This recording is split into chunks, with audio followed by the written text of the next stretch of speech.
2 years ago, we created our emergency plan. If there was any kind of an emergency, it's laid out in this plan of what we would need to do. So part of that plan is actually also creating the Emergency Operations Center. And that operations center is actually located at the sports field. So we've trained not only staff members, but also community members, so they understand the different positions within the Emergency Operations Center. That's not to say that we're never doing training again. This is ongoing. We've done the sort of base training, and then each year we're planning to do a minimum of 2 training sessions, again, for members and for staff. And that training will assist in any kind of a disaster event. We're a private emergency management organization that assists rural and remote communities all over the province of BC and Yukon on emergency planning and preparedness activities.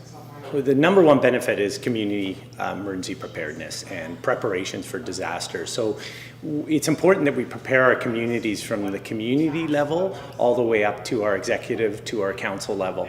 It has to be through all tiers. So a couple weeks ago, you guys had an emergency preparedness days, like you had a fair here in the community, which is fantastic because that works at educating the community level. Well, it kind of depends on the reason for the state of emergency, but we call the state of emergency when we need extra powers. Extra powers mean the ability to evacuate people, because we don't have that ability usually. It also allows us to do a number of other initiatives that allow us to respond in a better manner. So again, if we go into a state of emergency in the city, anywhere, then of course we'd contact Tzeachten and let them know what our plans are, so that you may want to then go into a band council resolution and do the same thing. You might want to evacuate your area as well. We have a fantastic emergency operations center run by Assistant Chief Jim McDonald, and he keeps us trained up. We have 3 or 4 trainings a year on different scenarios and how to operate the EOC, so that if we need to, we can call people out to mitigate and less damage to our community. Tzeachten First Nations was the first of the First Nations groups that came to our table and wanted to be a part of our planning group. So you actually attend our meetings monthly, and we work together closely with preparing plans that coincide with your community. In fact, we're actually planning the exercise in September is going to involve Tzeachten First Nations doing an exercise at the same time that we are. So we work quite closely together. It's a great partnership. Okay, so what do you need your information? Today we're working at the administration and leadership level to be prepared at that level as well, because during an emergency we have to have our community members prepared and know how to act properly during emergency, as well as we need to at the leadership level. We started with development of the community emergency plan, and we've built on that. And the last visit here in the community, we did some training, an actual tabletop emergency management exercise. We completed 3 days of emergency management training through the Justice Institute of BC. Today I'm here to conduct a second emergency management tabletop exercise in preparation for a live exercise coming up this year. And so the students today will be going through activities of learning how to properly run an emergency operations center and deal with the risks and threats as they're evolving during a timeline. We're also planning this year to do an evacuation drill, and that evacuation drill is actually going to take place for community members. So the drill will be, there's an emergency, we need to evacuate from your homes to the community center. So it'll actually be as if there was really an event, what needs to happen. That's a couple.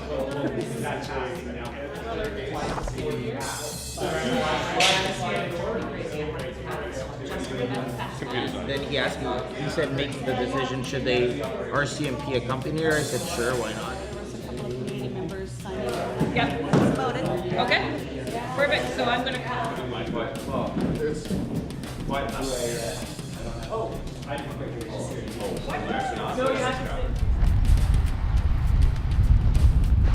So basically what I would do on an odor complaint is I would come to the site and take samples. I'm doing right now. It takes 10 seconds to gather a sample. I know you, there's been some misinformation, so this year we will put the time. It is a program that is funded by the provincial government and via the federal government after that, but it's facilitated from the local level, meaning the organization of Tzeachten First Nation. And it is an organization that accounts for food, clothing, and lodging when it comes to the event of an emergency. What our hope was to be able to give the people an idea of what would happen should they need to evacuate. And so we brought them through the process of registering, and then from registering we had a little bit of an interview to understand what they were able to leave their home with, and as far as like clothing, that type of thing. And so from there we were able to establish what kind of services we could help them with. We also did a little bit of a triage to see if they needed first aid, or sometimes they need emotional support versus the doing of the registration first. So we'll send them off to emotional support because potentially they could have been through a traumatic event. So we take care of that part as well. So yesterday we laid out what the floor plan would look like today. We took a look at exits and entrances and what would work really good. We had a couple of people come in from the city of Chilliwack from their emergency social services team, and what they were able to do was sit down and mentor them through the process, because some of them were a little bit nervous. So we wanted them to feel comfortable, because it's pretty straightforward once you get used to doing it.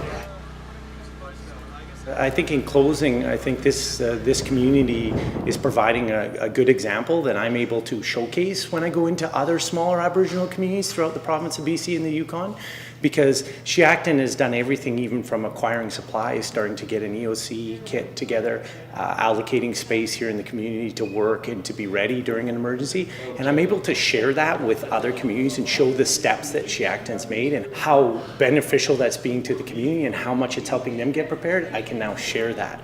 So it's nice to be working, and it's really positive for me to come here because I get to be a part of something that I then can showcase, and it's quite exciting. So any of our Tzeachten members who are maybe police or retired police or search and rescue or nurses or even retired people in that type of industry would be a huge asset to know that we could call on them should we ever have an emergency, that we actually have people within our own community who can actually help us in that, and we're not having to rely on others, but we can rely on our own people.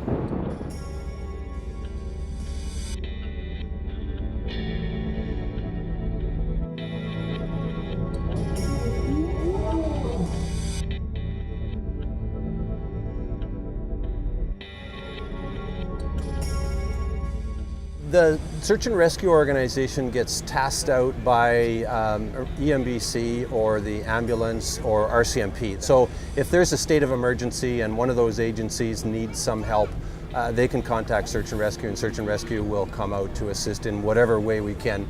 If Tzeachten First Nation needs assistance, they would go through fire dispatch or RCMP, and RCMP would contact us to assist.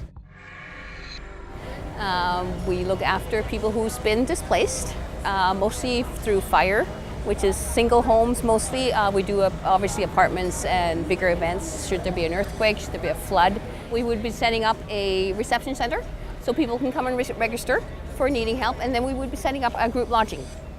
Each person would get cots, food, pillows, blankets, anything we could possibly give to them for the duration until they can get back, either back in their home or them looking after themselves. We get called out all the time for if there's a fire, we respond with our food truck so we can feed the first responders. We first respond to the ones that are fighting the fires and whatnot to make sure they're nourished and fed as they're fighting the fires. Our area is Canada. We're ready to be called up. We're there. Anybody needs our help, we're there.